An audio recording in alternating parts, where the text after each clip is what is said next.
Good evening everyone.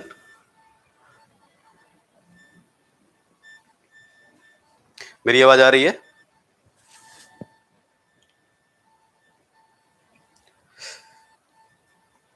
एक बार बताओ, मेरी आवाज आ रही क्या? खुश रहो भैया, खुश रहो। वॉइस आ रही मेरी आवाज? गुड इवनिंग बेटा, गुड इवनिंग। देखो आवाज आ रही मेरी?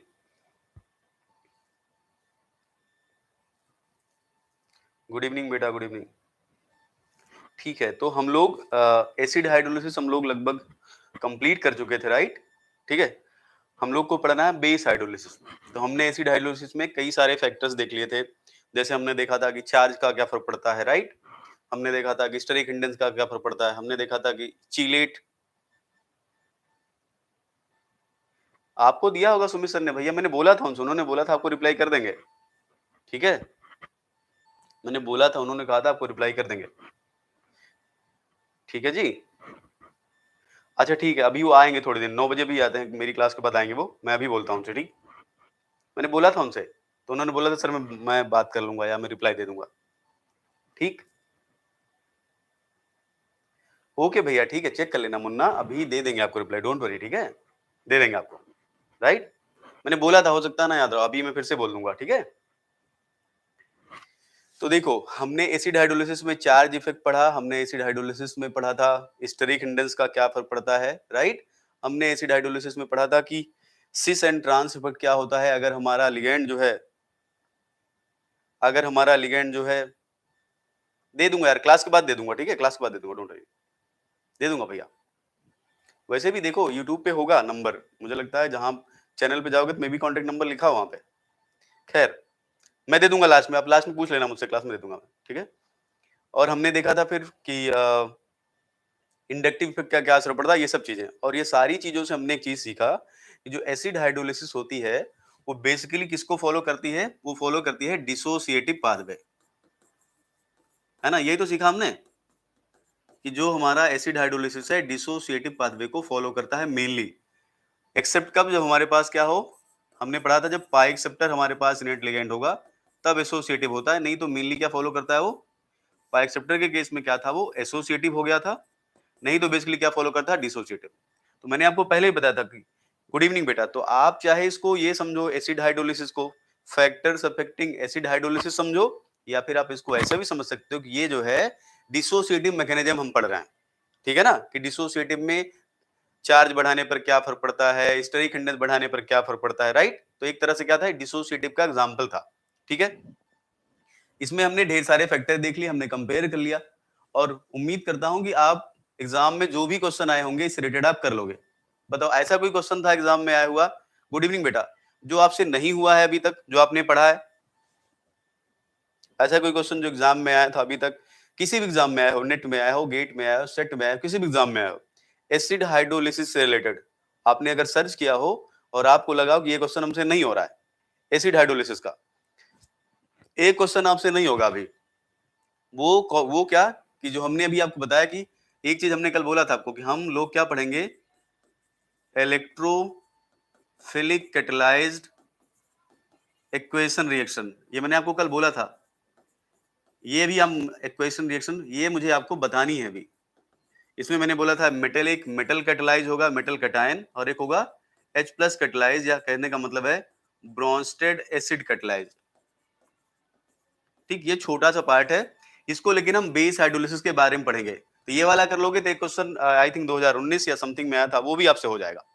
ठीक है, तो मैंने आपको बोला था कि ये पोर्शन अभी बच रहा है इसमें, वो मैं आपको बेस हाइड्रोलिसिस के बाद पढ़ा दूंगा। तो थोड़ा मैं बेस हाइड्रोलिसिस इसलिए पढ़ा रहा हूँ कि आप थोड़ा एसिड हाइड्रोलिसिस से बाहर चले आओ। अभी 4 लेक्चर आप पढ़ चुके हो, आपको लग रहा होगा पता नहीं ये खत्म ही नहीं हो रहा है तो इसमें उसे बहुत कुछ पढ़ाने के लिए हो रहा है, बट इतना बहुत है, ठीक है, इतना ठीक ठाक है। तो मैं इसलिए आपको स्विच किया यहाँ से कि आप बेस हाइड्रोलिसिस पे जाओ, तो थोड़ा आपका माइंड लगे ठीक है एसिड हाइड्रोलिसिस खत्म हो गया, नहीं आपको लगेगा करे पता नहीं क्या चल रहा है, तो खत्म ही नहीं हो रहा है, राइट? इसलिए मैं बोला कि इसको मैं आपको बाद में समझा दूंगा, बेस हाइड्रोलिसिस के जस्ट बाद। ठीक, एक लास्ट फैक्टर है जो आपको समझना चाहिए।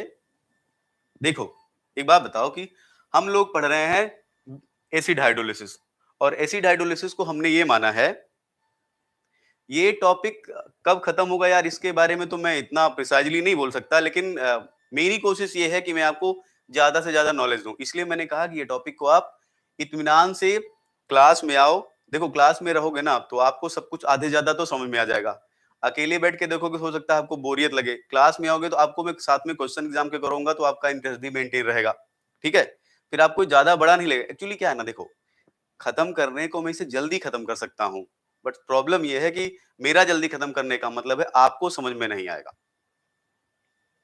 ठीक है, राइट। मैं खत्म तो कर दूंगा इसे, लेकिन प्रॉब्लम ये है ना कि मैं तो पढ़ रहा हूं, मैं तो पढ़ लूंगा, मुझे तो आ जाएगा। प्रॉब्लम है जो आपको समझ में नहीं आएगा तो मेरे पढ़ाने का मतलब क्या हुआ। मैं इसीलिए धीरे धीरे पढ़ा रहा हूँ कि आपको समझ में, आपको रटना ना पड़े ये। बाकी चीजें आप जो और चैप्टर पढ़ते हो, मैग्नेटिक प्रॉपर्टी वाला चैप्टर पढ़ते हो, या फिर आप पढ़ते हो जो क्या बोल सकते हो उसको आप, इलेक्ट्रॉनिक स्पेक्ट्रा पढ़ते हो, राइट। तो मैं इसलिए धीरे धीरे चल रहा हूँ कि मेरा पर्पज मेन है, मैं आपको पहले भी बोला था बाइनोमियल, मेरा पर्पज आपको सिखाने का है। एग्जाम का ऐसा कोई क्वेश्चन नहीं है जो किसी भी एग्जाम में जो अभी तक हुआ है या जो मोस्टली जो आगे आएगा जो आपसे नहीं होगा।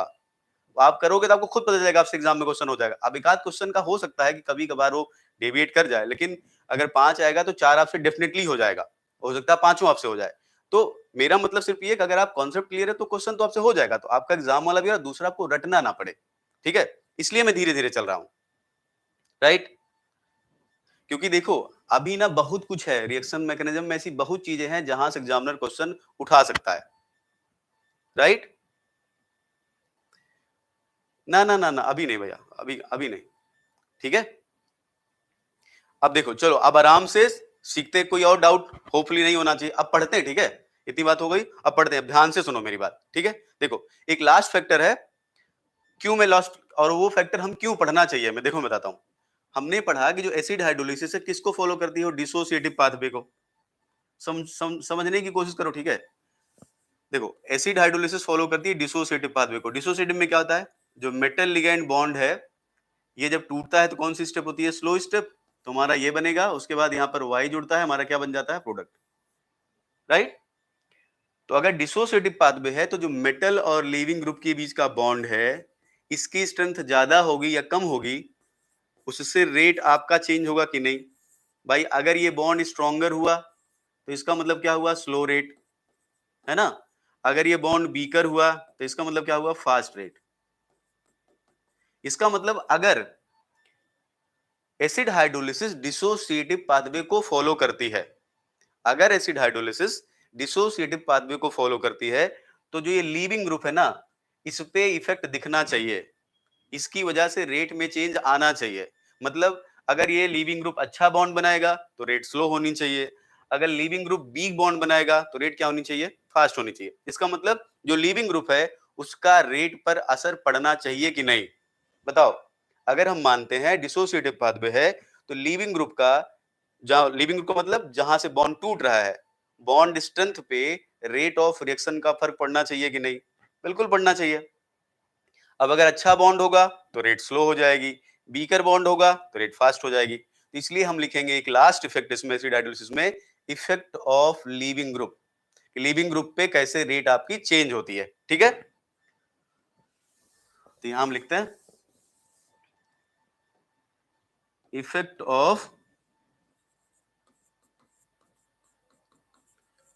Of leaving group, last effect लिखना इसमें। ठीक है, अब देखो ध्यान से सुनो, हम यहां से एक चीज लिख सकते हैं ना कि अगर हमारा डिसोसिएटिव पाथवे होगा तो क्या लिख सकता हूं मैं, stronger the metal X bond, X मतलब leaving group, slower the rate, right. और weaker the metal ligand bond या metal leaving group bond, faster the rate. ये बात सही है कि नहीं, अगर हमारी रिएक्शन डिसोसिएटिव पाथवे के थ्रू जा रही है तो बात सही होनी चाहिए। ठीक है, अब देखो आप एक चीज जानते हो कि जो मेटल लिगैंड बॉन्ड स्ट्रेंथ है, आपने पढ़ा था ना थर्मोडायनेमिक फैक्टर, हमने पढ़ा था आपको थर्मोडायनेमिक, पढ़ा था ना थर्मोडायनेमिक फैक्टर। तो हम ये लिख सकते हैं क्या कि अगर किसी भी कॉम्प्लेक्स के लिए इक्विलिब्रियम कांस्टेंट की वैल्यू ज्यादा है, इसका मतलब मेटल लिगैंड के बीच में बॉन्ड स्ट्रेंथ क्या होगी, ज्यादा होगी। ये हमने पढ़ा था ना कि जितना ज्यादा मेटल का लिगैंड के लिए बॉन्ड बनाने की पावर होगी उतना ही ज्यादा थर्मोडायनेमिकली स्टेबल, और जितना ज्यादा थर्मोडायनेमिकली स्टेबल होगा इसका मतलब इक्विलिब्रियम कांस्टेंट उतना क्या है, ज्यादा है। तो हम ये लिख सकते हैं ना कि लार्जर द वैल्यू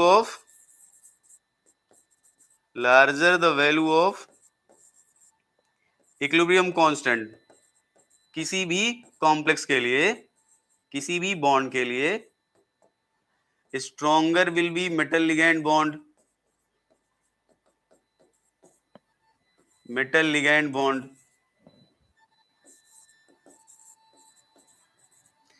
राइट।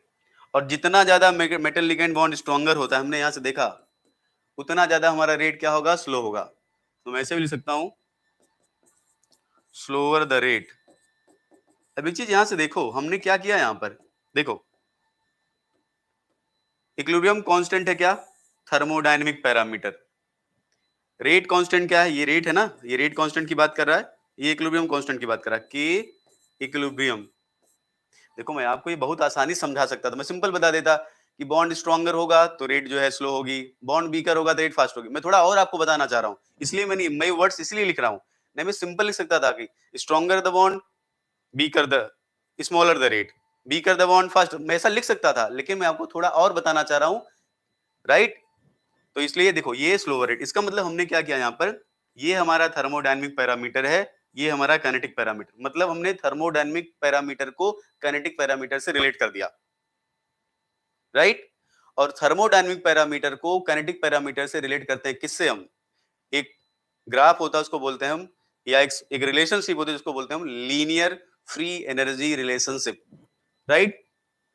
तो हम यहाँ पे क्या लिखेंगे, काइनेटिक इफेक्ट्स, मतलब रेट कांस्टेंट घटेगा बढ़ेगा, kinetic effects are related with thermodynamic effects, thermodynamic effects via LFER। ये नाम ध्यान रखना, एग्जाम में कभी पूछ ले कि LFER किसके लिए होता है, तो डिसोसिएटिव पाथवे के लिए होता है, ये एसोसिएटिव के लिए नहीं, ठीक है। या फुल फॉर्म इसका होता है लीनियर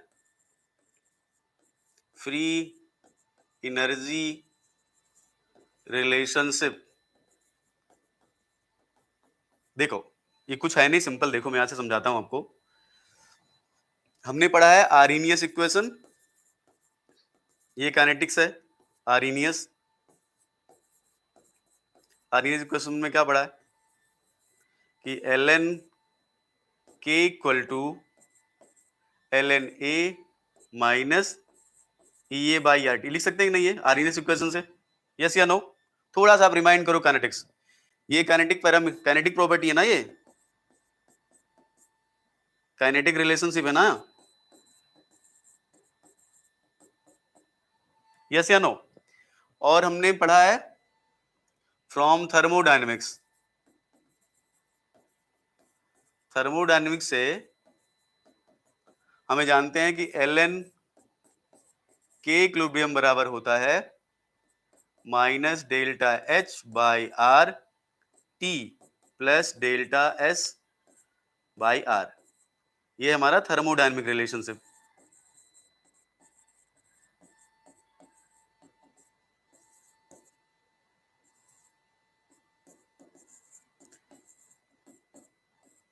यहां से जरा ध्यान से देखो एक चीज, ये बताओ कि अगर आपको अगर थोड़ा बहुत भी आइडिया हो ट्रांजिशन स्टेट थ्योरी का, थोड़ा बहुत भी आइडिया हो, तो आप देखो कि उसमें जो प्री एक्सपोनेंशियल फैक्टर है ना, इसको जनरली वो एंट्रोपी से कोरिलेट करता है। या ऐसे मान लो कि ये फैक्टर, ध्यान सुनो, ये वाला फैक्टर और ये वाला फैक्टर अगर हम ये मान लें कि ये एक पर्टिकुलर सब्स्टिट्यूशन रिएक्शन के लिए कांस्टेंट है, मतलब हमारे पास एक कॉम्प्लेक्स फिक्स है, राइट, उसमें लीविंग ग्रुप में बदल रहा हूं, बाकी सब कुछ फिक्स कर रहा हूं, तो ये फैक्टर और ये फैक्टर हमको नियरली क्या मान लेते हैं, कांस्टेंट। तो यहां से आपको क्या लग रहा है कि ln k और ln k इक्विलिब्रियम, ध्यान से देखो, ये है हमारा इंथैल्पी और ये हमारा क्या है, एक्टिवेशन एनर्जी। इनमें लीनियर रिलेशनशिप है कि नहीं। अगर इस फैक्टर को, अरे दोनों का आप ट्रांजिशन स्टेट थ्योरी पढ़ना, इन दोनों की, ये दोनों लगभग सिमिलर चीज होती है, ठीक है। तो अगर एक पर्टिकुलर सिस्टम के लिए इसको आप नियरली कांस्टेंट मान लो, ठीक है, आप कुछ बदल नहीं रहे हो, सिंपल आप लीविंग ग्रुप बदल रहे हो बस। तो जरा ध्यान से देखो, ये जो एक्टिवेशन एनर्जी है और थर्मोडायनेमिक है, ये प्रॉपर्टी, आपको ऐसा नहीं लग रहा कि जो इंथैल्पी ऑफ एक्टिवेशन है, या जैसे बोल सकते हो कि जो एक्टिवेशन एनर्जी है वो कहीं ना कहीं इंट्रोपी से कोरिलेट कर रही है कि नहीं, सॉरी, इंथैल्पी से कोरिलेट कर रही है कि नहीं? इसी क्वेश्चन देखो क्या लगता है कि जो आपका एक्टिवेशन एनर्जी है वो कहीं ना कहीं इंथैल्पी ऑफ रिएक्शन से कोरिलेट कर रहा है कि नहीं? यस या नो? देखो ना, अरे भाई ये और ये सेम ही तो है। देखो, इसको अगर हटा दोगे तो क्या आएगा, एल एन के equal to E A by are T, L N के equal to delta H by are T, same ही लग रहा है ना? तो अगर ये चीज आपको सिमिलर दिख रही है तो इसका मतलब इसमें और इसमें एक लीनियर रिलेशनशिप होगी कि नहीं? मतलब ये हुआ कि जब आपका इक्विलिब्रियम कांस्टेंट बढ़ेगा तो आपका रेट कांस्टेंट क्या होगा, घटेगा, और वो लीनियरली घटेगा। अरे y equal to m x type है, देखो y equal to m x type, ये y equal to m x type ये है, तो लीनियर रिलेशनशिप है कि नहीं? अरे सब कुछ तो सेम हो गया, ये जैसे दिख रहा है वैसे ये भी तो दिख रहा है। तो अगर इन दोनों में रिलेशन है तो इन दोनों में भी तो लीनियर रिलेशनशिप होगा। और इसको मैं ग्राफ में ऐसे दिखा सकता हूं, कैसे? देखो इधर, इधर मैं लिख सकता हूं log के या ln के, कुछ भी लिख दो, ठीक है, यहां log के इक्विलिब्रियम, इधर जाओगे तो पॉजिटिव वैल्यू बढ़ रही है, ठीक है, इधर से इधर जाने पर पॉजिटिव वैल्यू बढ़ रही है, इधर से इधर जाने पर क्या बढ़ रही है, नेगेटिव वैल्यू। तो इनके भी जब आप ग्राफ प्लॉट करोगे ना तो स्ट्रेट लाइन ग्राफ आएगा ऐसे। देखो यहां से क्या पता चल रहा है कि जैसे जैसे इक्विलिब्रियम कांस्टेंट, पॉजिटिव का मतलब बढ़ना ना, या मैं लिख देता हूं, देखो -2 -1 0 +1 +2, यहां पर -2 0 मान लेते हैं, यहां पर -4 -6 -8 -10। तो यहाँ को क्या लग रहा है कि जैसे जैसे इक्विलिब्रियम कांस्टेंट बढ़ रहा है वैसे वैसे हमारा रेट कांस्टेंट क्या हो रहा है, वो घट रहा है।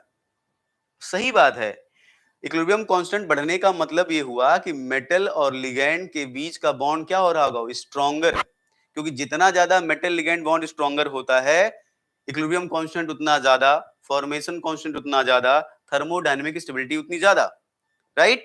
तो जैसे जैसे इक्विलिब्रियम कांस्टेंट बढ़ेगा इसका मतलब हमारा बॉन्ड क्या हो रहा है, स्ट्रॉन्गर, और जैसे जैसे बॉन्ड स्ट्रॉन्गर होगा क्या वो जल्दी से टूटेगा? नहीं। अगर जल्दी से टूटेगा नहीं तो रेट कांस्टेंट क्या हो जाएगा, कम हो जाएगा। तो इधर देखो वही लिखा मैंने, जैसे जैसे ये बढ़ रहा है वैसे वैसे ये घट रहा है। घट क्यों रहा है? क्योंकि निगेटिव वैल्यू है ना ऊपर। खुश रहो भैया, समझ में आ रही बात ये? और लीनियर कहां से पता चल रहा है आपको? ये देखो, ये और ये सिमिलर तरह से है ना दोनों। आरटी देखो, आरटी सेम आरटी सेम, ई और ये अगर लीनियर है तो एल एन के और एल एन के इक्विलिब्रियम ये भी तो लीनियर ही होगा ना। अरे बेटा सुनो सुनो सुनो सुनो सुनो, एक बात बताओ, मैं आपसे बोलूं, ध्यान सुनो, एक बात बताओ, मैं आपसे बोलूं कि ये मेटल और एक्स के बीच का बॉन्ड स्ट्रॉन्ग है, बॉन्ड जितना स्ट्रॉन्गर के इक्विलिब्रियम उतना क्या होगा, ज्यादा। ये हमने पढ़ा ना थर्मोडायनेमिक में, थर्मोडायनेमिक में पढ़ा है ना। थर्मोडायनेमिक स्टेबिलिटी में क्या पढ़ा है कि मेटल की लिगैंड के लिए कितनी एफिनिटी होती है, ये हम बताते हैं थर्मोडायनेमिक स्टेबिलिटी से। तो अगर ये बॉन्ड स्ट्रॉन्गर हुआ के इक्विलिब्रियम हाई, और स्ट्रॉन्गर बॉन्ड जब होता है तो रेट कांस्टेंट क्या होगा, लेस होगा ना। मतलब सिंपल है कि जब ये ज्यादा होगा तो ये क्या होगा, कम होगा। तो देखो जब ये बढ़ रहा है तो ये घट रहा है। घट क्यों रहा है? क्योंकि मैंने निगेटिव वैल्यू इधर लिखी है, ठीक है। इसको लीनियर का मतलब ये थोड़ी होता है, लीनियर का मतलब ये होता है कि आपको लीनियरली बढ़ेगा। इसका मतलब ये नहीं होता कि एक बढ़ेगा तो दूसरा भी बढ़ेगा, ये थोड़ी लीनियर का मतलब है। लीनियर का मतलब है कि एक जैसे जैसे एक आपका चेंज होगा ना वैसे वैसे दूसरा भी आपका चेंज होगा, ये मतलब है लीनियर का। हो सकता है दोनों एक साथ बढ़ जाए, हो सकता है दोनों एक साथ घट जाए, हो सकता है एक बढ़ जाए घट जाए। लीनियर का मतलब सिंपल ये होता है कि जैसे एक में चेंज होगा वैसे चेंज दूसरे में होगा, तभी तो ऐसे लीनियर आएगा। उसका मतलब ये नहीं है कि दोनों बढ़े दोनों घटे, लीनियर ग्राफ है, वैल्यूज तो यहां अलग अलग हो ही सकती है ना, ठीक है। इसी को बोलते हैं लीनियर फ्री एनर्जी रिलेशनशिप, ठीक है। और ये लीनियर फ्री एनर्जी रिलेशनशिप क्या सजेस्ट कर रहा है कि आपकी जो मैकेनिज्म है किसको शो कर रही है, वो डिसोसिएटिव पाथवे को। कैसे? अरे भैया, अगर इक्विलिब्रियम कांस्टेंट बॉन्ड स्ट्रेंथ को बढ़ा रहा है तो रेट हमारा कम हो जा रहा है, इसका मतलब डिसोसिएटिव पाथवे तो हुआ। भाई बॉन्ड स्ट्रेंथ बढ़ने पर अगर रेट हमारी घट बढ़ रही है तो कौन सा पाथवे हुआ? डिसोसिएटिव। इसका मतलब आपसे ये भी पूछ सकता है कि अगर कोई सिस्टम, ध्यान सुनो, अगर कोई सिस्टम डिसोसिएटिव पाथवे को फॉलो करता है तो वो क्या शो करेगा? Linear free energy relationship. समझ गए? और यहाँ पे देखो मैं लिगेंड लिख देता हूँ, कुछ कुछ लिगेंड का नाम लिख देता हूँ। देखो इधर आप कर सकते हो NCS माइनस, इधर लिख सकते हो आप I minus, sorry F minus, इधर Br माइनस, इधर Cl माइनस। ओहो उल्टा हो गया। देखो इधर F माइनस, इधर Br माइनस, इधर Cl माइनस। क्या करना है? F माइनस के बाद क्या था? Cl आता है ना, Cl माइनस। ओ अच्छा ये बढ़ रहा है, राइट। देखो मैं 4 लिगेंड लेता हूं, खुश रहो भैया। देखो I minus, Br minus, Cl minus, F minus. पहले समझो, लिखो मत, ध्यान सुनो। मुझे बताओ कि अगर मैं स्पेक्ट्रोकेमिकल सीरीज लिखूं I Br Cl F, यही ऑर्डर होता है ना स्पेक्ट्रोकेमिकल सीरीज का? स्पेक्ट्रोकेमिकल सीरीज का यही ऑर्डर होता है ना? इसका मतलब इसकी थर्मोडायनेमिक स्टेबिलिटी ज्यादा तो इसका इक्विलिब्रियम कांस्टेंट ज्यादा, इसकी थर्मोडायनेमिक स्टेबिलिटी कम तो इसका इक्विलिब्रियम कांस्टेंट कम। यही तो पढ़ते हो स्पेक्ट्रोकेमिकल सीरीज में, जैसे जैसे आप जाते हो बॉन्ड स्ट्रॉन्गर होता है, यही तो पढ़ते हो ना। तो यहां मैं ये लिख सकता हूं ना कि F वाले का इक्विलिब्रियम कांस्टेंट ज्यादा होगा, I माइनस वाले का इक्विलिब्रियम कांस्टेंट कम होगा। तो मैं इसे इधर लिखता हूं, वही मैं दिखा दे रहा हूं एग्जांपल आपको। तो यहां मैं लिख सकता हूं क्या? फिर एक लिगेंड लेते हैं NO3 माइनस, फिर यहां ले लेते हैं हम लोग I minus, Br minus, Cl minus, F minus, NCS minus. तो आप अगर स्पेक्ट्रोकेमिकल सीरीज देखो ना, ध्यान से देखो, ये ऑब्जर्वेशन है, अगर आप स्पेक्ट्रोकेमिकल सीरीज देखो तो सबसे ज्यादा इक्विलिब्रियम कांस्टेंट इसके लिए आता है। देखना आप स्पेक्ट्रोकेमिकल सीरीज, और सबसे कम इसके लिए आता है। अब देखो सबसे ज्यादा इक्विलिब्रियम कांस्टेंट जिसके लिए है, इधर देखो यहां, उसी के लिए रेट कांस्टेंट क्या है? मिनिमम। यही तो हमने लिखा है इधर, जिसके लिए इक्विलिब्रियम कांस्टेंट ज्यादा है उसके लिए रेट कांस्टेंट कम। ठीक है? और ये सिंपल है, जैसे जैसे आप लेफ्ट टू राइट मूव करते हो, इक्विलिब्रियम जैसे जैसे आप जाते हो स्पेक्ट्रोकेमिकल सीरीज में, वैसे वैसे आपकी डेल्टा वैल्यू बढ़ती है, CFSC बढ़ती है, मेटल लिगैंड का इंटरेक्शन बढ़ता है, बॉन्ड स्ट्रॉन्गर होता है, इक्विलिब्रियम कांस्टेंट बढ़ेगा। और जितना ज्यादा बॉन्ड स्ट्रॉन्गर होगा रेट उतना क्या होगा? स्लो होगा। वही हमने इधर लिखा है। या मैं इसको सिंपल ऐसे लिख सकता हूं कि अगर हमारे पास ये कॉम्प्लेक्स है CONH3 5X 2 plus plus H2O, और यहाँ एसिड हाइड्रोलिसिस में करा रहा हूँ CONH3 5 water 3 plus plus X minus, और मैं यहाँ पे लिख दूं X माइनस हमारा I है, Br है, Cl है, F है, ऐसे, और NCS माइनस है। तो वैसे भी आपको लग रहा है, बताओ कोबाल्ट के साथ सबसे वीक बॉन्ड किसका बनेगा? इसमें कोबाल्ट के साथ सबसे वीक बॉन्ड किसका बनेगा? आयोडीन का, राइट? तो सबसे ज्यादा रेट किसमें होनी चाहिए? आयोडीन में। ग्राफ में भी तो वही है, इधर देखो आयोडीन के लिए सबसे कम नेगेटिव वैल्यू है। ठीक है? और NCS माइनस के लिए क्या है? सबसे ज्यादा नेगेटिव वैल्यू रेट कांस्टेंट की, मतलब सबसे कम रेट कांस्टेंट इसके लिए, सबसे ज्यादा इसके लिए। या सिंपल यहां से बोल सकते हो आप ये, राइट? तो कुछ किया नहीं है, सिंपल जो स्पेक्ट्रोकेमिकल सीरीज को हमने कोरिलेट कर दिया है रेट कांस्टेंट से, बस। अब स्पेक्ट्रोकेमिकल सीरीज में हमने लिया है थर्मोडायनेमिक पैरामीटर, इक्विलिब्रियम कांस्टेंट, यहां हमने लिया रेट कांस्टेंट, वही कोरिलेट किया हमने। और वैसे भी देखो बॉन्ड जितना स्ट्रॉन्गर होगा, सिंपल सी बात है, उतना जल्दी टूटेगा नहीं, वो तो रेट कम ही होगा। ठीक? और वैसे भी स्पेक्ट्रोकेमिकल सीरीज में आप जानते हो सबसे स्ट्रॉन्गर लिगैंड ये है, सबसे वीकर लिगैंड ये है, सबसे अच्छा बॉन्ड ये बनाएगा, सबसे वीक बॉन्ड ये बनाएगा, इसलिए रेट इसका क्या होगा? ज्यादा। रेट कांस्टेंट लिख सकते हो आप के, बस वही किया मैंने। इसका मतलब जब थर्मोडायनेमिक, ध्यान सुन लो, जब थर्मोडायनेमिक पैरामीटर में दैट इज इक्विलिब्रियम कांस्टेंट में, और काइनेटिक पैरामीटर में दैट इज रेट कांस्टेंट में लीनियर रिलेशनशिप आए तो समझ लो आपकी मैकेनिज्म किसको फॉलो कर रही है, डिसोसिएटिव पाथवे को। क्यों? क्योंकि जितना ज्यादा आपका, ध्यान सुनो, जितना ज्यादा आपका इक्विलिब्रियम कांस्टेंट होगा, जैसे जैसे आपका इक्विलिब्रियम कांस्टेंट बढ़ेगा वैसे वैसे मेटल लिगैंड बॉन्ड स्ट्रेंथ बढ़ेगी, जैसे जैसे वो बढ़ेगी वैसे वैसे रेट क्या होता जाएगा, कम होता जाएगा। मतलब एक को अगर आप बढ़ाओगे तो दूसरा आपका क्या हो जाएगा, कम। ठीक है, और ये लीनियरली आएगा। लीनियरली कैसे, रिलेशन से हमने देखा था पीछे, वही एल एन के equal to l n a minus e by are t, और उसके बाद l N k equilibrium equal to हमने देखा था minus delta h naught divided by are t plus delta h naught by r. ठीक, बस इतनी चीज ध्यान रखना। इसका मतलब सिंपल है कि लीविंग ग्रुप जो है उसके बॉन्ड स्ट्रेंथ का रेट पे फर्क पड़ेगा, क्योंकि मैकेनिज्म कौन सी है, डिसोसिएटिव है। हाँ बेटा डिसोस, अच्छा बताओ एसोसिएटिव में कैसे आप जोड़ोगे इसको, बताओ। क्या एसोसिएटिव में बॉन्ड स्ट्रेंथ का रेट पे फर्क पड़ता है? क्या एसोसिएटिव में बॉन्ड स्ट्रेंथ का रेट पे फर्क पड़ता है? नहीं, उसमें तो इनकमिंग न्यूक्लियोफाइल पे फर्क पड़ता है। एसोसिएटिव में जैसे आप SN2 पढ़ते हो, ध्यान सुनो, SN2 में आप क्या देखते हो, स्ट्रेंथ ऑफ इनकमिंग न्यूक्लियोफाइल ना, यस या नो? SN2 में क्या देखते हो आप, स्ट्रेंथ ऑफ इनकमिंग न्यूक्लियोफाइल ना। उसमें थोड़ी देखते हो बॉन्ड कितना स्ट्रॉन्ग कितना वीक। वो बात सही है कि जहां वीक होगा रेट ज्यादा होगा, लेकिन मेजर फैक्टर क्या होता है, स्ट्रेंथ ऑफ इनकमिंग न्यूक्लियोफाइल। तो यहाँ क्या देखोगे, जो आ रहा है उसको देखो, बॉन्ड स्ट्रेंथ थोड़ी मतलब है। तो फिर कैसे आप इससे कोरिलेट ही कर सकते हो, जब बॉन्ड स्ट्रेंथ पे डिपेंड ही नहीं करा तो कोरिलेट थोड़ी कर सकते हैं। इसलिए उसके लिए नहीं है ये। इसलिए जब भी लीनियर फ्री एनर्जी रिलेशनशिप आए, मतलब thermodynamic parameter kinetic parameter linearly आपका वेरी करे, तो जान लो, हाँ तो जान लो इसका मतलब मैकेनिज्म कौन सी है, डिसोसिएटिव है। ये डिसोसिएटिव का प्रूफ है एक तरह से। तो आपसे जो कल हमने क्वेश्चन किया था ना नेट वाला, हमने पढ़ा था कि डिसोसिएटिव मैकेनिज्म के लिए कौन कौन सी बात सही है, तो उसमें एक स्टेटमेंट ये भी जोड़ा सकता था, इट फॉलो या it show linear free energy relationship. जोड़ सकते थे कि नहीं, बोलो। जो कल हमने क्वेश्चन पढ़े थे ना कि सब्स्टिट्यूशन रिएक्शन ऐसे ऐसे 4 पॉइंट, उसमें हम जोड़ सकते थे ना लीनियर फ्री एनर्जी रिलेशनशिप कि जो डिसोसिएटिव पाथवे होता है उसमें लीनियर फ्री एनर्जी रिलेशनशिप को शो करता है वो। यस, हाँ तो क्वेश्चन को बदलने के बहुत सारे तरीके हैं।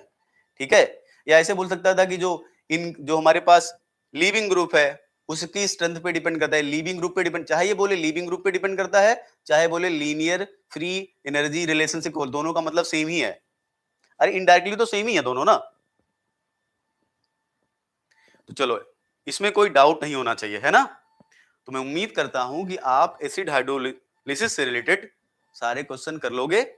ठीक है, और एग्जाम में आपसे सारे क्वेश्चन हो भी जाएंगे। अगर आपने इतना पढ़ लिया तो आपसे सब कुछ हो जाएगा। ठीक, इंपॉर्टेंट ये है कि आपको रटना ना पड़े। मैं आपको इसलिए बता रहा हूं कि आपको सीखो, धीरे धीरे आप करो, लेकिन रटो नहीं। चलो अब हम चलते हैं बेस हाइड्रोलिसिस पे। चलो आते हैं हम लोग बेस हाइड्रोलिसिस। ठीक, अब मुझे एक चीज बताओ, आप बेस हाइड्रोलिसिस डेप्थ में पढ़ना चाहते हो या फिर मैं वैसे पढ़ा दूं जितना एग्जाम में आपका काम चल जाए? क्योंकि देखो मैं ये बिल्कुल नहीं चाहता कि आप लोग ना, मैं पढ़ाता रहूं इसलिए कि आपको समझो, आपको लगे कि बहुत बड़ा हो गया, बहुत ज्यादा हो रहा है ये। ठीक है, आपको ये ना लगे ना कि बहुत ज्यादा हो गया ये। ठीक, बहुत ज्यादा कुछ होता नहीं, क्योंकि आप नेट की तैयारी करो, इससे ज्यादा कठिन, इससे ज्यादा हार्ड पेपर तो और किसी एग्जाम में आता नहीं है। तो एग्जामिनर तो कहीं से पूछ सकता है ना आपसे। ठीक है, चलो फिर ध्यान से समझो, फिर पहले कॉन्सेप्ट सीखो। देखो देखा ये गया है, और यहां मैं लिख देता हूं थोड़ा, आप ये मैं इसलिए लिख रहा हूं कि आप कंफ्यूज मत हो। ठीक है, यहां लिखता हूं मैं बेस हाइड्रोलिसिस ऑफ पेंटाएमीन कॉम्प्लेक्स, पेंटाएमीन या एमीन कॉम्प्लेक्स, राइट। वैसे पता बेस हाइड्रोलिसिस लिखा जाता है, लेकिन सही पूछो तो इसको लिखना चाहिए एमीन कॉम्प्लेक्सेस। तो आप इसको ध्यान दो, ये मैं क्यों लिख रहा हूं आपको बाद में समझा दूंगा। ठीक है, मैं चाहता हूं कि आपको बाद में पता चले कि मैं इसकी बात क्यों कर रहा हूं। कहीं मैं कंपेयर करने लगूं तो आप बोलो अरे वो तो ऐसा था, लिखा यही जाता है, लेकिन इसको साथ में लिख लेना। ठीक है, चलो बेटा अब ध्यान से सुनो। देखो देखा ये गया है कि जब आप बेस हाइड्रोलिसिस कराते हो ना, तो ध्यान सुनो, रेट जो होती है, रेट आपका डिपेंड करता है सबस्ट्रेट पे और OH माइनस की कंसंट्रेशन पे भी। अच्छा पहले बेस हाइड्रोलिसिस का मतलब लिख दूं मैं। बेस हाइड्रोलिसिस क्या पढ़ते हैं हम लोग? CO NH3 5X2+, याद होगा आपको। OH माइनस क्या बनता है? CO NH3 5OH2+ X minus. ये है बेस हाइड्रोलिसिस। मतलब जिस रिएक्शन में X जो है किससे रिप्लेस होता है? OH से, उसको क्या बोलते हैं हम लोग? Base hydrolysis. जब X रिप्लेस होता है वाटर से तो उसको क्या बोलते हैं हम लोग? Acid hydrolysis. इतनी बात हम जानते हैं, है ना? बोलो इतनी बात जानते हो ना? जब X को वाटर से हटाते हो तो एसिड हाइड्रोलिसिस लिखते हैं हम लोग, जब X को OH से हटाते हो तो बेस हाइड्रोलिसिस है। इतनी बात तो जानते हो ना? इतनी बात तो मैं पढ़ा चुका हूं इतनी देर से आपको, यही तो पढ़ा रहा हूं 5 लेक्चर से। ठीक है, तो देखो देखा गया कि ऐसी रिएक्शंस के लिए, ध्यान सुनो, ऐसी रिएक्शंस के लिए जो रेट कांस्टेंट है, जो रेट ऑफ रिएक्शन है वो क्या है, या जो रेट लॉ एक्सप्रेशन है सॉरी, वो सबस्ट्रेट पे डिपेंड करता है और OH माइनस पे डिपेंड करता है। मतलब किसको फॉलो कर रहा है ये? Second order kinetics. ठीक, ये ऑब्जर्वेशन है। दूसरा, जो रेट ऑफ बेस हाइड्रोलिसिस है ऐसे कॉम्प्लेक्सेस की, रेट ऑफ बेस हाइड्रोलिसिस वो एसिड हाइड्रोलिसिस से बहुत फास्ट। मतलब इस कॉम्प्लेक्स की अगर आप एसिड हाइड्रोलिसिस कराओ, CONH3 5X, Cl ले सकते हो आप, Br ले सकते हो आप, I ले सकते हो, इसकी अगर आप एसिड हाइड्रोलिसिस कराओगे तो उसके कंपैरिजन में जो बेस हाइड्रोलिसिस है उसकी रेट मिलियन टाइम्स, ध्यान सुनो, कितने टाइम्स? मिलियन टाइम्स, समझ रहे हो ना? मिलियन टाइम्स मतलब कितना गुना ज्यादा हो गया? मतलब लाखों गुना ज्यादा, मतलब बहुत ज्यादा फास्ट होती है। ठीक है, हम करें मिलियन से कम भी अगर हो तब भी फास्ट बहुत होती है। तो इतना ज्यादा तेज होने का मतलब कुछ ना कुछ तो अद्भुत हो रहा होगा ना यहाँ पे।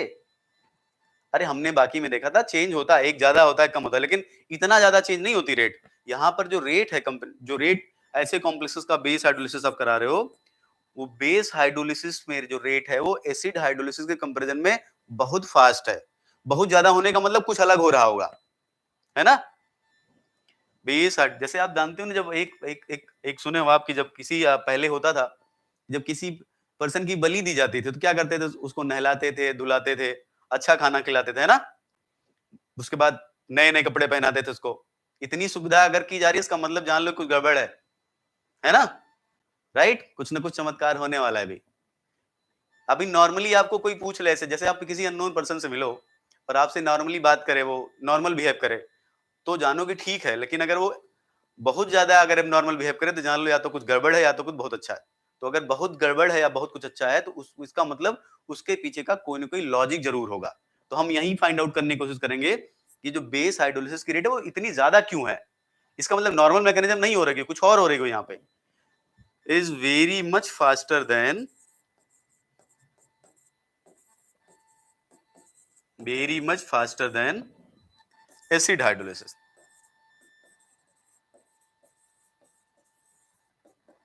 ठीक है, अब यहां पे आते हैं रेट कांस्टेंट पे। रेट कांस्टेंट से क्या लग रहा है आपको? रेट कांस्टेंट से दिख रहा है कि जो आपका रेट ऑफ रिएक्शन है वो सबस्ट्रेट पे भी डिपेंड करेगा, मतलब इस पे, और OH माइनस कंसंट्रेशन पे। आपको पता है कि अगर रेट ऑफ रिएक्शन दो कंपोनेंट पे डिपेंड करती है तो बताओ कौन सा पाथवे फॉलो करना चाहिए, SN1 या SN2? अगर मैं कहूं कि रेट ऑफ रिएक्शन दोनों पे डिपेंड कर रही है, जो आपका न्यूक्लियोफाइल है उस पर डिपेंड कर रही है, जो आपका सबस्ट्रेट है उस पर भी डिपेंड कर रही है, तो आप इसको क्या मानोगे? डिसोसिएटिव पाथवे है या एसोसिएटिव पाथवे है? भाई डिसोसिएटिव में तो एक पे डिपेंड करता है ना, एसोसिएटिव में दोनों पे डिपेंड करता है। इसका मतलब हम बोल सकते हैं कि यहां पर SN2 टाइप मैकेनिज्म हो सकती है। पहले हमारे दिमाग में तो यही आएगा ना कि भैया अगर दोनों चीजों पे डिपेंड कर रहा है इसका मतलब यह है कि ये SN2 टाइप हुआ होगा, है ना? तो इसको हम कैसे समझा सकते हैं? SN2 टाइप मैकेनिज्म से समझा सकते हैं, यस या नो? चलो फिर SN2 टाइप मैकेनिज्म से इसको समझाते हैं और देखते हैं क्या SN2 इसमें होगी या कुछ और होगी, राइट? तो हम लिख सकते हैं द एबव रेट लॉ या above rate law can be explained bye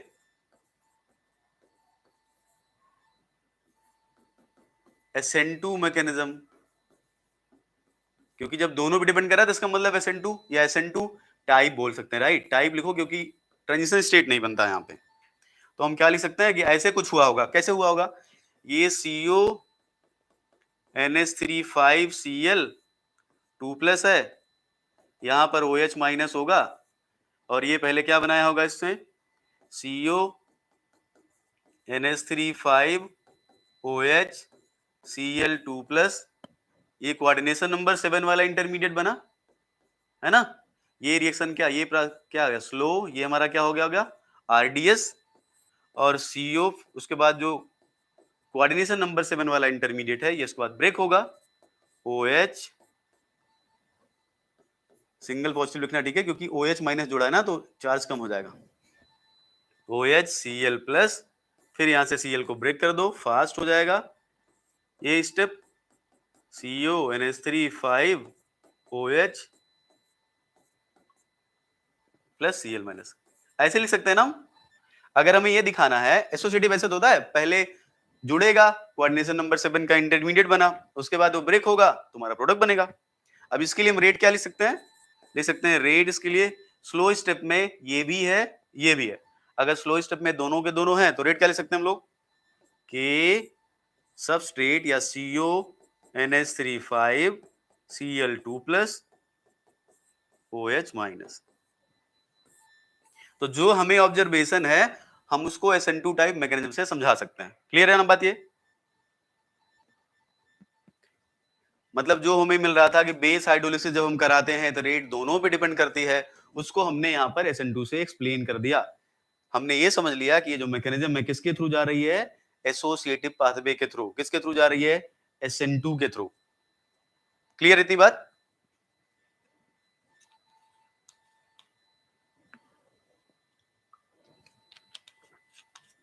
बोलो, ये बात समझ में आ रही है? अरे इधर जो ऑब्जर्व हुआ है हमें, उसको हम SN2 से समझा सकते कि नहीं? यस। तो देखो हमने SN2 समझा दिया कि भैया SN2 के थ्रू हो रहा है। लेकिन पता है प्रॉब्लम क्या है? देखो, अब आप जानते हो, ये बताओ कि अगर कोई रिएक्शन, आप याद करो SN2 को, ऑर्गेनिक वाले, अगर आप SN2 रिएक्शन में न्यूक्लियोफाइल की कंसंट्रेशन बढ़ाओगे, इसकी ध्यान सुनो, अगर न्यूक्लियोफाइल की कंसंट्रेशन बढ़ाओगे तो रेट, जो लॉ है या जो ऑर्डर ऑफ रिएक्शन है, वो बदलता है क्या? SN2 मैकेनिज्म में अगर आप न्यूक्लियोफाइल की कंसंट्रेशन बढ़ाते हो तो ऑर्डर 2 रहता है या ऑर्डर 1 हो जाता है? याद है किसी को? अगर SN2 मैकेनिज्म है और आप अगर न्यूक्लियोफाइल की कंसंट्रेशन बढ़ाते हो तो ऑर्डर आपका चेंज हो जाता है क्या, या 2 ही रहता है या 1 हो जाता है?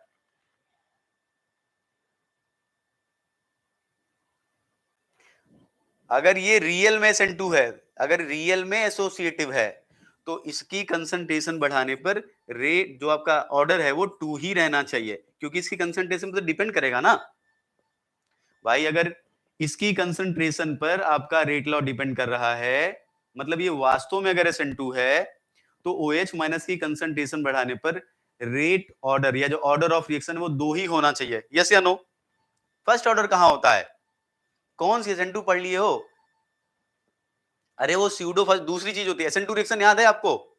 SN2 में, अरे SN2 में न्यूक्लियोफाइल अगर रियल में SN2 है ये, तो न्यूक्लियोफाइल की कंसंट्रेशन बढ़ाने पर रेट बढ़ती है। बढ़ती है कि नहीं? जितना ज्यादा न्यूक्लियोफाइल की कंसंट्रेशन बढ़ाओगे रेट बढ़ता है घटता है? अच्छा बताओ, SN2 रिएक्शन में न्यूक्लियोफाइल की कंसंट्रेशन बढ़ाने पर रेट बढ़ेगा घटेगा? सब लोग बताओ, SN2 रिएक्शन में न्यूक्लियोफाइल की कंसंट्रेशन बढ़ाने पर रेट इंक्रीज करता है डिक्रीज करता है?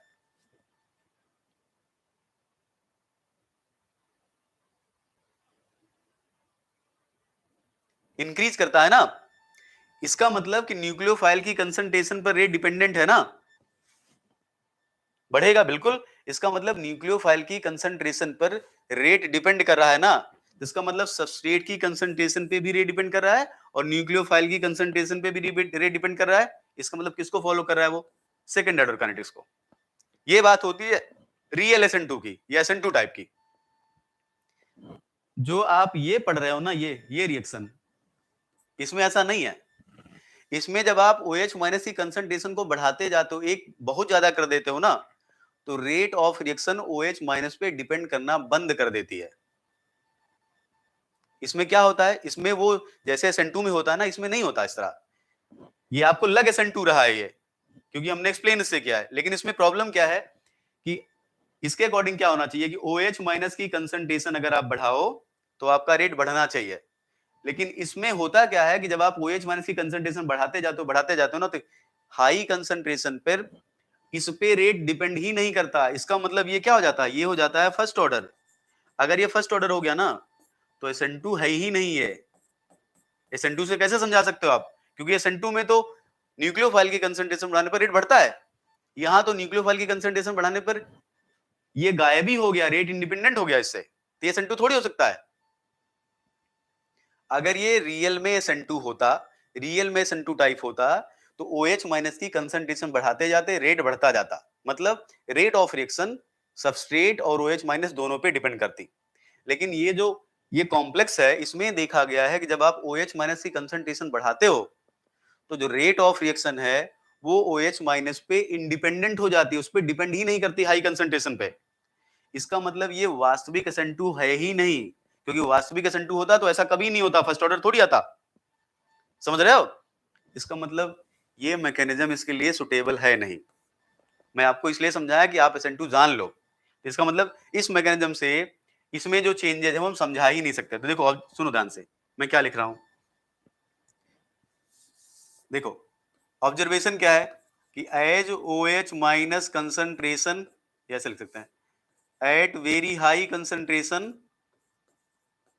of OH minus, rate become independent, rate become independent of OH minus, independent of OH minus concentration। That mean क्या हो जाता है, ये फर्स्ट ऑर्डर, दैट इज ये हो जाता है फर्स्ट ऑर्डर। मतलब ये SN2 है ही नहीं, जो हमने दिखाया ना, ये मैकेनिज्म नहीं हो सकती, इसमें कोई दूसरी मैकेनिज्म है, ये गलत है जो हमने पढ़ा अभी, राइट। फिर आप सोचोगे क्यों बता दिए इसको जो गलत था। मैं आपको इसलिए बताया कि आपको ये पता चले कि SN1CB क्यों आया है। पहले आपको देखो, मैंने आपको ये इसलिए पढ़ाया कि आपको समझ में आया कि SN2 क्यों नहीं होगा, क्योंकि रेट कांस्टेंट से तो वही लगता है ना, रेट लॉ से तो वही आपको लगता है कि भाई दोनों पे डिपेंड कर रहा है, तो SN2 से समझा दो। बट ये SN2 वाली रिएक्शन नहीं है, ये कुछ दूसरी है। और एक चीज ध्यान सुनो, आप ये जानते हो ना कि जैसे NCS माइनस है, राइट, ये आपका N3 माइनस है, ये लोग भी क्या है, strong nucleophile like OH minus. तो आपको पता है कि अगर आप न्यूक्लियोफाइल, देखो आप जानते हो ना कि SN2 रिएक्शन में जैसे जैसे आप न्यूक्लियोफाइल स्ट्रेंथ बढ़ाओगे, रेट में फर्क पड़ता है कि नहीं। अगर कोई रिएक्शन SN2 मैकेनिज्म को फॉलो कर रही है, तो न्यूक्लियोफाइल की स्ट्रेंथ बढ़ाने पर रेट में फर्क पड़ता है कि नहीं, बोलो यस या नो। अरे SN2 रिएक्शन को याद करो, अगर न्यूक्लियोफाइल की स्ट्रेंथ बढ़ाओगे तो रेट चेंज होता है कि नहीं होता, अरे घटता बढ़ता है कि नहीं। पढ़े ही नहीं, SN2 नहीं पढ़े हो क्या, SN घटता बढ़ता है ना। तो ये लोग भी तो लगभग उसी तरह स्ट्रॉन्ग है जैसे ये है OH माइनस। लेकिन जब आप इनको यूज करते हो ना इस रिएक्शन में, तो रेट पे कोई असर ही नहीं पड़ता, रेट रिमेन इंडिपेंडेंट, इन पे डिपेंड ही नहीं करती, रेट रिमेन इंडिपेंडेंट। मतलब अगर इसकी जगह पे इनको यूज कर लोगे ना, तो कोई असर आपको नहीं दिखता, इंडिपेंडेंट।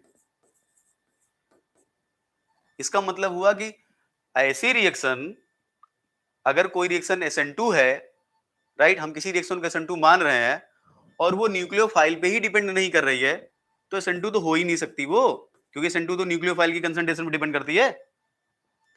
तो ये SN2 नहीं है। एक तो OH माइनस की कंसंट्रेशन बढ़ाने पर जो है आपका फर्स्ट ऑर्डर हो गया, रेट इंडिपेंडेंट हो गया, तो SN2 नहीं है। दूसरा, आप OH की माइनस की जगह पे कोई दूसरा न्यूक्लियोफाइल ले आओ, NCS माइनस ले आओ या फिर आप N3 माइनस ले आओ, इनकी प्रेजेंस में भी तो आपको दिखना चाहिए, क्योंकि ये भी तो न्यूक्लियोफाइल है।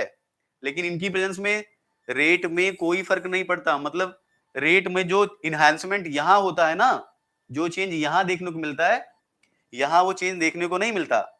मतलब न्यूक्लियोफाइल पे डिपेंड ही नहीं कर रहा है। इसका मतलब ये SN2 फिर यहां से भी नहीं है, ना यहां से SN2 लग रहा है, ना यहाँ SN2 लग रहा है। इसका मतलब इसके लिए कोई दूसरी मैकेनिज्म होनी चाहिए। समझ रहे हो? क्योंकि अगर ये वास्तविक SN2 होता तो न्यूक्लियोफाइल पे डिपेंड करता, न्यूक्लियोफाइल की स्ट्रेंथ पे डिपेंड करता। अगर ये वास्तविक SN2 होता तो न्यूक्लियोफाइल की कंसंट्रेशन बढ़ाने पर रेट बढ़ती, इंडिपेंडेंट नहीं हो जाती। यहां तो उल्टा हो रहा है। इसका मतलब ये जो मैकेनिज्म है, हमें लग SN2 रहा है ये, लेकिन SN2 के थ्रू जाता नहीं होगा, कोई और मैकेनिज्म होगी। समझ में आया? और वो मैकेनिज्म कौन सी है? SN1CB। तो इसका मतलब इससे नहीं समझा सकते। किससे समझाएंगे हम इसे? SN1CB से। तो मेनली पढ़ना हमें SN1CB है। इसको मैंने आपको ये समझाया कि आपका कॉन्सेप्ट क्लियर हो जाए कि SN2 क्यों नहीं है, जबकि यहाँ पे SN2 की तरह लग रहा है। रेट लॉस है तो SN2 लग रहा है, बट SN2 है नहीं है, क्योंकि ये ऑब्जर्वेशन है इसमें। तो अब इसे कैसे समझाएंगे? इसे समझाएंगे दूसरी मैकेनिज्म से, जो क्या है? SN1CB mechanism. पढ़ना आपको ये है, मैकेनिज्म फॉर, और ये बहुत इंपॉर्टेंट है। अभी तक अगर रिएक्शन मैकेनिज्म में 50 क्वेश्चन आए होंगे ना, तो कम से कम 10 क्वेश्चन इससे आए हैं। मतलब ये बहुत इंपॉर्टेंट टॉपिक है। SN1CB mechanism for base hydrolysis. इस मैकेनिज्म से आप सब कुछ समझा सकते हो कि सेकेंड ऑर्डर क्यों है, और हाई कंसंट्रेशन बढ़ाने पर फर्स्ट ऑर्डर कैसे हो गया, NCS माइनस N3 माइनस पर रेट डिपेंड क्यों नहीं करता। अगर ये मैकेनिज्म आप जानते हो तो ये जो प्रॉब्लम है ना, ये कि ये क्यों हो जा रहा है, ये भी समझा लोगे, ये भी समझा लोगे, और ये भी समझा लोगे कि रेट आपका ये होगा। ठीक है, सब कुछ समझा लेंगे हम। नाम क्या है इसका? SN1CB का। देखो, S का मतलब क्या होता है? सब्स्टिट्यूशन। सब्स्टिट्यूशन ऐसे लिखा जाता है, सब्स्टिट्यूशन। N का मतलब न्यूक्लियोफिलिक, न्यूक्लियोफिलिक। 1 का मतलब यूनिमोलिकुलर। C का मतलब कॉन्जुगेट, और B का मतलब बेस। समझ गए? तो ये है substitution, nucleophilic, unimolecular, conjugate, base mechanism. Right? इससे हम इस मैकेनिज्म को पूरी तरह से समझा सकते हैं। ठीक, तो ये इंपॉर्टेंट है, हमें मेनली ये पढ़ना है बेस हाइड्रोलिसिस में। ठीक है, चलो देखो ये होता क्या है, ध्यान सुनो। हमारे पास है CO, लिखो मत, देखो इधर, CONH3 5, एग्जांपल ले लेते हैं, CONH3 5 Cl2+। ठीक, प्लस यहाँ पे OH माइनस। देखो मैकेनिज्म होती कैसे है, ये बताओ। OH माइनस क्या है? बेस। बेस क्या? Strong base. यस। अमोनिया के पास जो प्रोटॉन है, क्या है ये? एसिडिक प्रोटॉन है कि नहीं? वैसे तो एसिडिक नहीं होता ये, लेकिन देखो, वैसे तो अमोनिया बेस होता, ध्यान सुनो इधर। लेकिन अमोनिया ने जब अपना इलेक्ट्रॉन इसको दे दिया, तो क्या इसके पास लोन पेयर बचा? नहीं। तो हाइड्रोजन किससे जुड़ा है? मोर इलेक्ट्रोनेगेटिव एटम से। तो ये प्रोटॉन यहां से निकल सकता है ना, इसको एसिडिक प्रोटॉन बोल सकते हैं कि नहीं हम? और आप जानते हो कि अगर किसी भी रिएक्शन में एक आपके पास बेस है और एक के पास एसिड है, तो सबसे पहले रिएक्शन कौन सी होती है? Acid base reaction. Right? Simple, यहां से क्या हो जाएगा, यहां से एक प्रोटॉन निकाल दो, क्या बनेगा? देखो, CONH3, 5 अमोनिया में से एक अमोनियस प्रोटॉन निकाल दो, CONH3 4 NH2, यहां Cl, यहां वाटर। और देखो, जब OH माइनस यहां से H+ लेगा, तो NH किसमें? देखो ध्यान सुनो, इधर सुनो। जब अमोनिया से एक H+ लेगा, तो ये क्या हो जाएगा? NH2 माइनस ना। तो वही मैंने इधर लिखा NH2। और जब माइनस आएगा तो 2 पॉजिटिव था ना, तो यहाँ कितना बचेगा? 1 पॉजिटिव। अरे 1 माइनस करोगे तो 1 प्लस कम हो जाएगा। पहले बताओ, पहली स्टेप समझ में आ रही कि नहीं? सब लोग बताओ, पहली स्टेप समझ में आ रही कि नहीं? ये एसिडिक प्रोटॉन, ये बेस, यहां के एक अमोनियस इसने प्रोटॉन लिया, इसमें कन्वर्ट कर दिया, वाटर बन गया। पहली स्टेप समझ में आ रही कि नहीं? सब लोग बोलो। वैसे अमोनिया बेस होता है, लेकिन क्यों कर दिया? क्योंकि यहाँ मेटल के साथ जुड़ा है, तो लोन पेयर थोड़ी बचा इसके पास, हाइड्रोजन तो ले ही सकता है ना अब ये। अरे बेटा देखो, ये बेस है ना OH माइनस। यस। अमोनिया के पास जो प्रोटॉन है वो एसिडिक प्रोटॉन है। कैसे पता? अमोनिया मेटल के साथ जुड़ा है तो लोन पेयर तो नहीं रहना इसके पास, वो तो मेटल को दे दिया। अब ये इसके पास आया पार्शियल पॉजिटिव, तो ये हाइड्रोजन ले सकता है ना कोई भी बेस। OH माइनस ने क्या किया, 5 अमोनिया में से एक अमोनिया का हाइड्रोजन ले लिया, तो 4 अमोनिया वैसे बचा। जिस अमोनिया का हाइड्रोजन लेगा उसमें 3 में से एक कम हो जाएगा, क्या बचेगा? NH2, यहाँ Cl, और यहाँ पॉजिटिव 2 था, यहाँ 1 क्यों हुआ है? अरे क्योंकि पहले ये न्यूट्रल था, अभी ये जो है क्या हो गया, निगेटिव। ये निगेटिव अगर हो जाएगा तो पॉजिटिव तो कम हो जाएगा ना एक। अरे किसी सिस्टम पे निगेटिव चार्ज बढ़ाओगे तो ओवरऑल पॉजिटिव घट जाएगा, तो यहाँ ये घट गया। समझ में आई बात? ये एसिड बेस रिएक्शन है, कुछ नहीं है बेटा, सिर्फ एसिड बेस रिएक्शन है, और ये फास्ट होगा। अरे एसिड बेस रिएक्शन तो फास्ट ही होती है। पहली बात समझ में आई? और इसको क्या बोलते हैं, देखो आप जानते हो, आपने पढ़ा ब्रॉन्स्टेड लॉरी कॉन्सेप्ट पढ़ा होगा कि अगर दो स्पीसीज एक दूसरे में प्रोटॉन के एडिशन से या सब्सट्रैक्शन से इंटर कन्वर्ट हो सकती हैं, उनको क्या बोलते हैं? Conjugate acid base pair. दो सिस्टम जिनमें एक प्रोटॉन का डिफरेंस हो, जैसे मैं आपसे बोलूं कि NH3 और NH4+, ये क्या है? कॉन्जुगेट एसिड बेस पेयर है।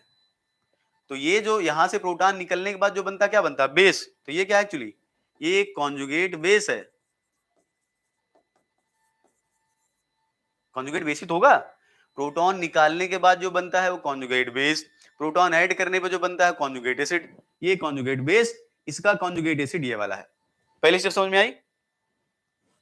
अब जो कॉन्जुगेट बेस बना है, ध्यान से देखो इधर, ये conjugate base CONH3 NH2 Cl+, इस स्टेप में होता है बॉन्ड का डिसोसिएशन।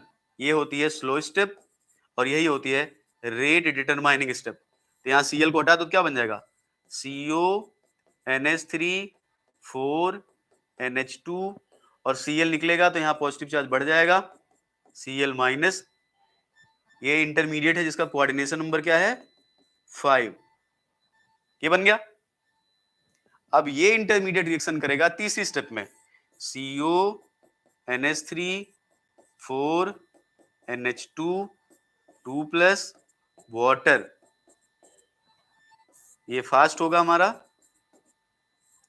अब देखो CONH3 देखो कैसे हुआ, NH2- बेस है तो यहां से प्रोटॉन लेगा तो क्या हो जाएगा? NH3। यस या नो? भाई ये इस पे नेगेटिव चार्ज है ना बेटा, ये तो बेस है ना, NH2- बेस है ना।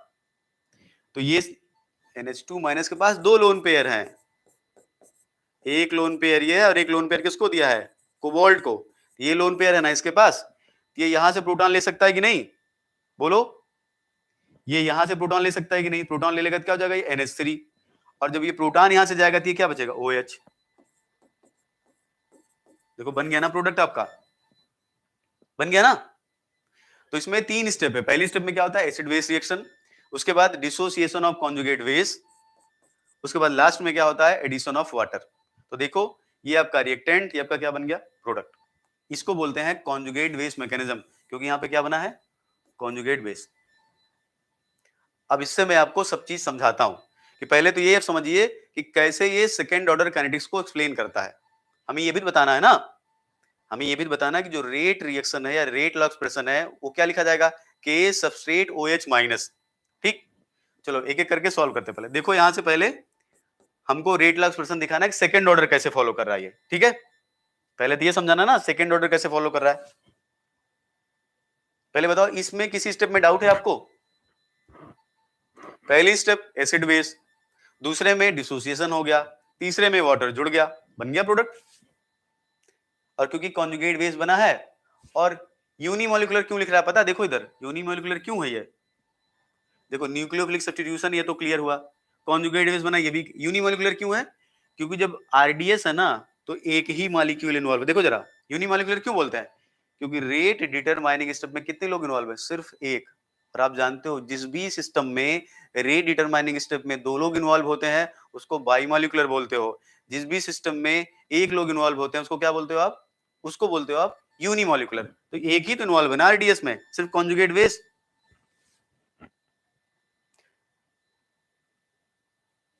ना ना, सेकंड स्टेप इसलिए स्लो है क्योंकि बॉन्ड ब्रेकिंग हो रही है, Cl का बॉन्ड टूट रहा है। अरे बॉन्ड टूटेगा तो स्लो ही होगा ना।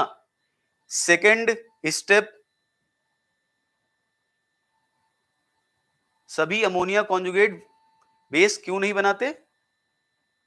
कौन कह रहा है नहीं बनाते? अरे बेटा एक ही, अच्छा सुनो एक बात बताओ, अच्छा देखो इधर, एक बात बताओ, सुनो सुनो सुनो, इधर सुनो, एक बात बताओ, देखो इधर, देखो ये बन गया ना, एक बात बताओ, जब ये NH2 बनेगा तो मेटल पे इलेक्ट्रॉन डेंसिटी बढ़ाएगा कि नहीं? यस या नो? पहले सुजाता अपने सवाल का जवाब सुनो। देखो हम, आप पूछ रहे हो कि सारे लोग क्यों नहीं कन्वर्ट हो गए, ठीक है सुनो, एक निकल गया, एक निकल गया, इस पे क्या आ गया? Negative charge. अभी निगेटिव चार्ज अगर आएगा तो मेटल पे इलेक्ट्रॉन डेंसिटी बढ़ेगी घटेगी? इंक्रीज करेगी। यस। अब बताओ किसी सिस्टम पे इलेक्ट्रॉन डेंसिटी ज्यादा है, जिस भी सिस्टम पे इलेक्ट्रॉन डेंसिटी ज्यादा होती है उसका एसडी कैरेक्टर बढ़ता है घटता है? जिस भी सिस्टम पे निगेटिव चार्ज बढ़ेगा एसडी कैरेक्टर बढ़ेगा घटेगा? डिक्रीज करता है ना। अगर किसी सिस्टम पर निगेटिव चार्ज बढ़ेगा तो एसडी कैरेक्टर क्या होता है? डिक्रीज करता है कि नहीं? ओहो, निगेटिव चार्ज बढ़ने पर बेसिक कैरेक्टर बढ़ता है। कौन सा, क्या पढ़ रहे हो आप लोग? निगेटिव चार्ज बढ़ने पर बेसिक कैरेक्टर बढ़ता है, निगेटिव चार्ज बढ़ने पर एसडी कैरेक्टर घटता है। ये जो कॉन्जुगेट बेस है ना, ये लेस एसडिक है, लेस एसडिक हो गया। अब थोड़ी निकालेगा ये इससे, समझ रहे हो? इसलिए सब नहीं निकालता। किसी भी सिस्टम पे जब आप एक प्रोटॉन निकालोगे तो निगेटिव चार्ज आएगा, अब फिर से प्रोटॉन लेके नेगेटिव चार्ज नहीं लाता, क्योंकि नेगेटिव जितना बढ़ाओगे रिपल्सन भी तो बढ़ेगा। समझ रहे हो ना? मोर नेगेटिव मोर बेसिक। तो अगर NH2 माइनस बना है बेटा तो इस पे इलेक्ट्रॉन डेंसिटी बढ़ी है कि नहीं सिस्टम पे? अब अगर इलेक्ट्रॉन डेंसिटी बढ़ेगी तो इसका एसडी कैरेक्टर कम हो गया, तो जो पहला वाला था वो एसडिक था इसलिए निकाल दिया, ये लेस एसडिक है इसलिए यहां से नहीं निकलता प्रोटॉन की, यहां से भी निकाल दो, ऐसा नहीं होगा। सुजाता समझ में आया कि नहीं बताओ?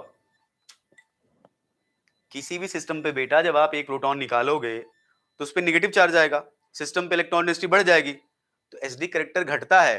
क्या बढ़ता है? Basic character. जिसका बेसिक कैरेक्टर बढ़ेगा वो बेस से थोड़ी प्रोटॉन दे देगा, इसका बेसिक कैरेक्टर बढ़ गया है, एसडी कैरेक्टर घट गया, आप थोड़ी निकालेगा H प्लस, ये इसलिए सारे लोग नहीं निकालते। समझ में आई बात? ये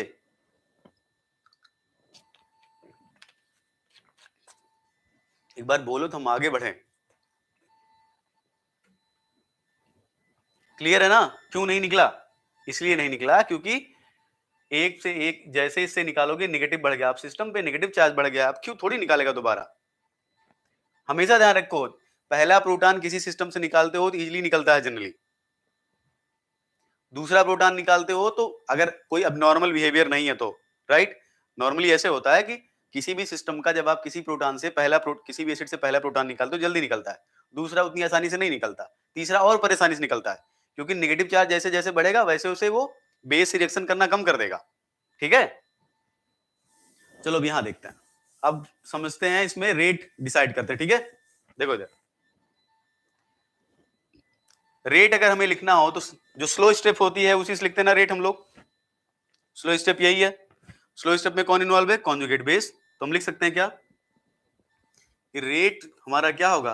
रेट इक्वल टू के, यहां मैं लिख देता हूं के, ठीक है, इस स्टेप के लिए मैं के लिख देता हूं, स्मॉल के, राइट, मैं लिख सकता हूं स्मॉल के कंसंट्रेशन ऑफ कॉन्जुगेट बेस। क्यों ऐसा लिखा? क्योंकि स्लो स्टेप में कौन इन्वॉल्व है? क्योंकि slow step involves conjugate base only, तो जो स्लो स्टेप होती है वहीं तो रेट लॉ लिखते हो आप। सही बात है कि नहीं? यस। अब कॉन्जुगेट बेस की कंसंट्रेशन कैसे फाइंड आउट करोगे? Concentration of conjugate base can be obtained from equilibrium. देखो यहां से पता कर सकते हो आप, कहां से? पहली से इसकी कंसंट्रेशन यहां से निकाल सकते हैं कि नहीं? हम क्या लिख सकते हैं? इक्विलिब्रियम कांस्टेंट बराबर क्या होता है? प्रोडक्ट की कंसंट्रेशन डिवाइडेड बाय रिएक्टेंट की कंसंट्रेशन। तो राइट वाला और राइट वाले को लेफ्ट वाले से डिवाइड कर देते हैं, तो के हमारा क्या आ जाएगा? देखो के इक्विलिब्रियम हो जाएगा हमारा, क्या है? कॉन्जुगेट बेस है, राइट में क्या है? वाटर, और यहाँ डिवाइडेड बाय ये हमारे पास सबस्ट्रेट CO NH3Cl2+, और क्या है? OH minus. यहां से कॉन्जुगेट बेस निकाल लेते हैं, तो कॉन्जुगेट बेस क्या आएगा? यहां से के equilibrium CONH3 Cl2 plus OH minus divided by water. बताओ ये आएगा कि नहीं? इसको मान लेते हैं इक्वेशन 1, इसको मान लेते हैं इक्वेशन 2। बताओ इतनी बात समझ में आ रही कि नहीं? हमने कहां से, देखो यहां हमने यहां से लिखा रेट, हमें ये मिला कॉन्जुगेट बेस, ये कॉन्जुगेट बेस इसकी कंसंट्रेशन पर डिपेंड करेगा। हमें इसकी कंसंट्रेशन चाहिए तो हम यहां से निकालेंगे इस वाली इक्वेशन से। इक्विलिब्रियम कांस्टेंट बराबर क्या होता है? प्रोडक्ट की कंसंट्रेशन डिवाइडेड बाय रिएक्टेंट की कंसंट्रेशन। इसलिए मैंने लिखा K equal to conjugate base multiplied by water divided by concentration of substrate plus concentration of OH minus. देखो ये लिखा हमने इधर ये, और यहां से अगर कॉन्जुगेट बेस निकालोगे तो ये और ये इसमें मल्टीप्लाई हो जाएगा, वाटर कहां जाएगा? नीचे। ये बात समझ में आ रही है कि नहीं? पहले बताओ, इतनी बात समझ में आ रही है? यस या नो? बोलो। अरे सिंपल रिएक्शन है। अब उसके बाद देखो यहां पर कॉन्जुगेट बेस है ना, इसकी वैल्यू को उठा के यहां रख देते हैं। तो क्या लिखेंगे? ऑन पुटिंग वैल्यू ऑफ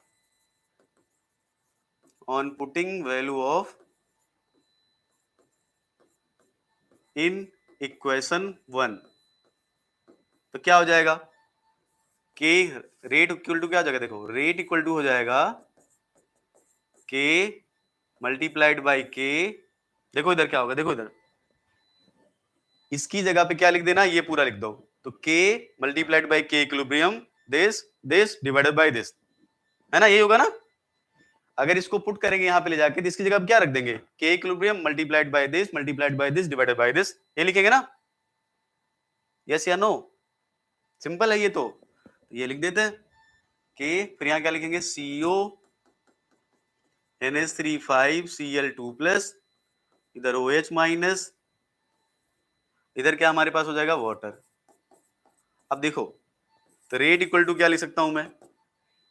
के डिवाइडेड बाई OH2, यहां substrate NH3 Cl2 plus OH minus. आपको पता है ये कांस्टेंट होगा क्योंकि वाटर तो आप बहुत ज्यादा लेते हो ना, हाइड्रोलिसिस करा रहे हो तो वाटर की कंसंट्रेशन तो बहुत ज्यादा होगी। ये कांस्टेंट वाटर बहुत ज्यादा है, इसलिए ये कांस्टेंट। इस पूरे को मैं कांस्टेंट लिख सकता हूं कि नहीं? अरे रेट कांस्टेंट है, इक्विलिब्रियम कांस्टेंट है, और ये पर्टिकुलर सिस्टम कांस्टेंट है। क्यों? ये क्योंकि वाटर तो बहुत ज्यादा होगा। अरे क्योंकि आप हाइड्रोलिसिस करा रहे हो तो पानी तो भर के होगा ना इसमें। यस या नो? हाइड्रोलिसिस रिएक्शन में पानी ज्यादा नहीं होगा क्या? होगा कि नहीं? बोलो, हाइड्रोलिसिस रिएक्शन में वाटर ज्यादा होगा कि नहीं? अरे सॉल्वेंट यही है आपका, OH माइनस तो आपका काम कर रहा है सिस्टम में, है ना? तो इसको कांस्टेंट लिख दूं मैं, इसको लिख देता हूं मैं Kb, ठीक है? दूसरा नोटेशन। तो देखो क्या आ गया आपका CO, तो एक्चुअल में रेट लॉ क्या है आपका? यही तो है। इसको देख के आपको क्या लगता है कि ये सेकेंड ऑर्डर को फॉलो कर रहा है कि फर्स्ट ऑर्डर को? ये किसको फॉलो कर रहा है? सेकेंड ऑर्डर की फर्स्ट ऑर्डर? क्या है ये? हाँ एक्सेस बेटा, बिल्कुल। इसलिए वो चेंज नहीं होगा उतना, इसका मतलब उसकी कंसंट्रेशन फर्क नहीं पड़ने वाला।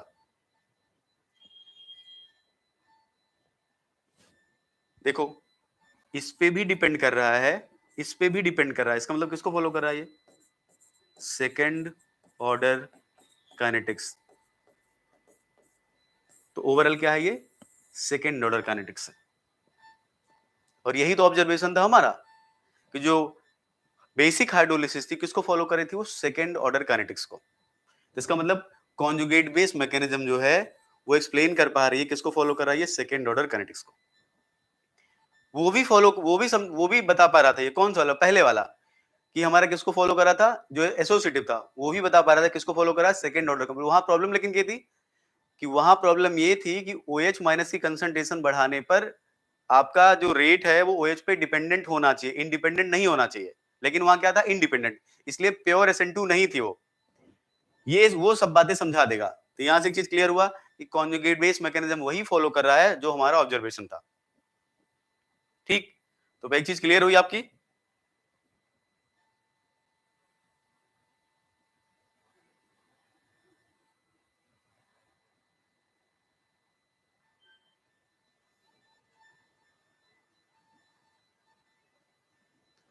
अब दूसरा फैक्टर देखो, दूसरा फैक्टर क्या था? दूसरा फैक्टर ये था कि चलो देखो इधर समझो, हमने पढ़ा कि मैं आपको बताता हूं, कल मैं आपको पूरी तरह समझाऊंगा, फिर भी मैं आपको थोड़ा आइडिया देता हूं। हमने ये पढ़ा कि जब हम N3 माइनस लेते हैं, NCS माइनस लेते हैं, तो रेट जो होता है वो चेंज नहीं होता।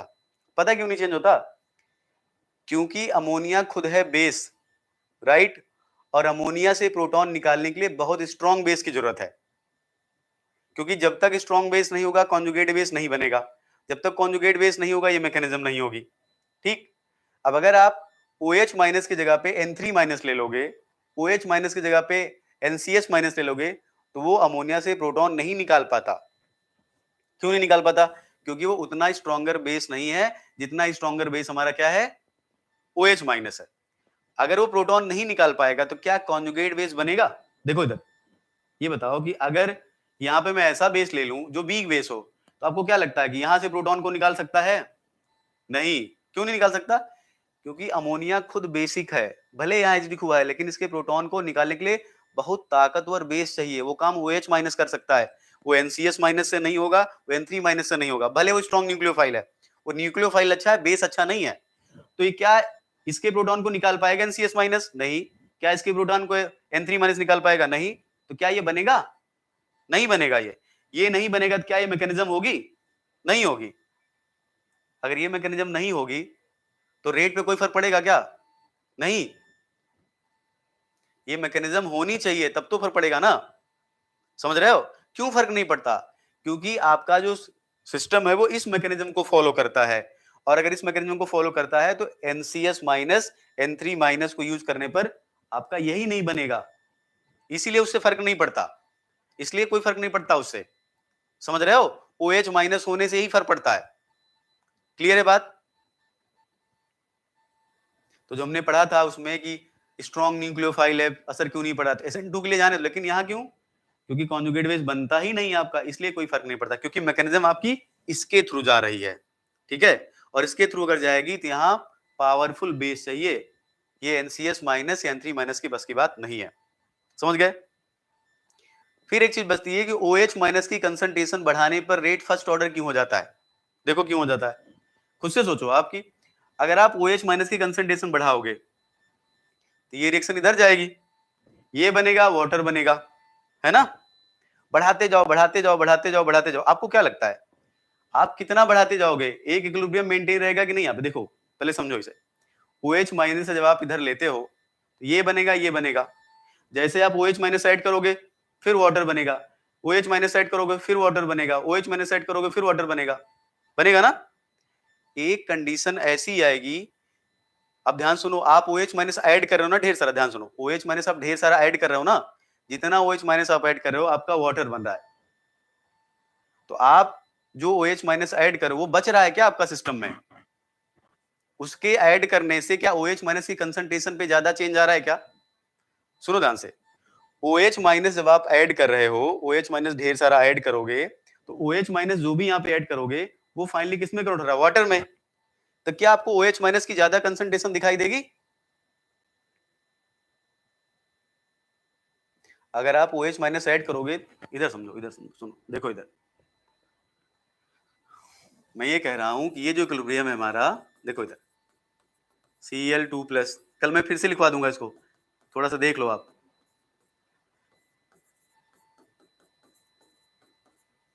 4NH2Cl2+ वाटर, OH माइनस आप ढेर सारा बढ़ा दो।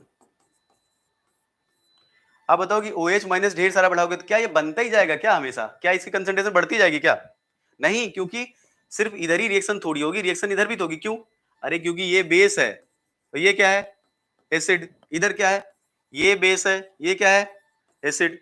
तो जब आप OH माइनस ऐड करोगे तो रिएक्शन इधर जाएगी, फिर से इधर आएगी, फिर से इधर जाएगी, फिर से उधर आएगी। तो OH माइनस ढेर सारा ऐड करने से कोई फायदा होने वाला है क्या? बताओ, आप ढेर सारा OH माइनस ऐड करोगे तो कोई फायदा होने वाला है क्या?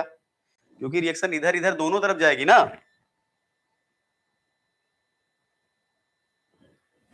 यहां से भैया, यहां अमोनिया से, तभी तो NH2 कन्वर्ट हो रहा है ये। ठीक है, ध्यान से सुनो, अगर आप OH माइनस की कंसंट्रेशन बढ़ाओगे तो OH माइनस जैसे आप करोगे ये बनेगा, वाटर बनेगा। अरे ये वाटर क्या है, एसिड है, ये आपका बेस है, तो ये फिर से इससे रिएक्शन कर लेता है, ये रिएक्शन करेगा तो फिर से ये बन जाएगा। आप ऐड करते जाओ, जितना आप ऐड करोगे उतना ये बनेगा, लेकिन ये ऐसा नहीं कि रुक जाएगा यहीं पे, ये भी बैकवर्ड डायरेक्शन में आएगा। तो आप बताओ ढेर सारा OH माइनस ऐड करते जाओगे, उससे क्या चेंज हो जाएगा? उससे कोई फर्क नहीं पड़ने वाला। एक कंडीशन बाद OH माइनस से कुछ फर्क पड़ने वाला नहीं है, क्योंकि एक कंडीशन बाद तो फिक्स हो जाएगा ना, ये कांस्टेंट हो जाएगा ना, ये कांस्टेंट हो जाएगा ना, एक कंडीशन बाद तो कांस्टेंट हो जाएगा कि नहीं? अरे एक कंडीशन बाद ये पर्टिकुलर सिस्टम में जाके कांस्टेंट हो गया ना, तो आप बढ़ाते रहो उससे, अब क्या फर्क पड़ने वाला है उससे? क्या फर्क पड़ेगा? कोई फर्क नहीं पड़ेगा। एक कंडीशन बाद जब आप बहुत ज्यादा कंसंट्रेशन कर दोगे तो उससे कोई फर्क पड़ने वाला नहीं है, क्योंकि रिएक्शन सिर्फ इधर नहीं है, रिएक्शन इधर की तरफ भी जा रही है, एक ही डायरेक्शन में थोड़ी है, इधर भी तो जा रही है ना। तो आप इधर से इधर कन्वर्ट कर रहे हो, वो इधर से इधर कन्वर्ट होता रहेगा, करते रहो इधर उधर, और ढेर सारा जब बढ़ाते जाओगे तो ये कांस्टेंट हो जाएगा पूरा, एक बार आके एक जगह आके रुक जाएगा, या जितनी रेट इधर से इधर होगी उतनी रेट इधर से इधर होगी। अब OH माइनस अब ऐड करते जाओ, ऐड करते जाओ, कुछ नहीं होगा उसके बाद। इसका मतलब एक कंडीशन के बाद OH माइनस पे रेट डिपेंड ही नहीं करेगी, तो क्या हो जाएगी वो? अरे कहीं ना कहीं तो रुकेगा ना जाके, ये जहां रुक जाएगा वहां इंडिपेंडेंट हो जाएगा।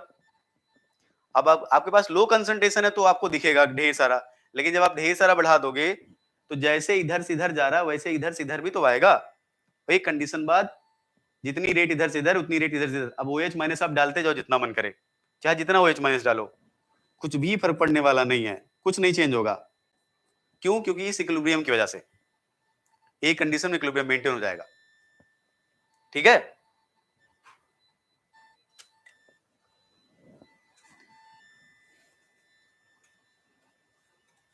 या ऐसे समझ लो, खैर यहां से आपको बेहतर समझ में आना चाहिए।